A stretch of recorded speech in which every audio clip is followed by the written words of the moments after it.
Guys, and welcome to the channel. Today I'm going to show you how you can activate two WhatsApp applications on your Poco F5.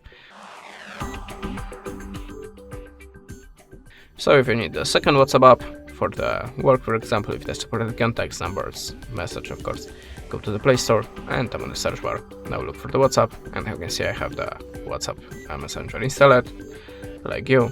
Now just slide down and look for the WhatsApp business. Install this application, and by this way we have two WhatsApp accounts on one device. But if you want to install more, or just by the other way, go to the search bar and look for the dual space app. Choose one of them.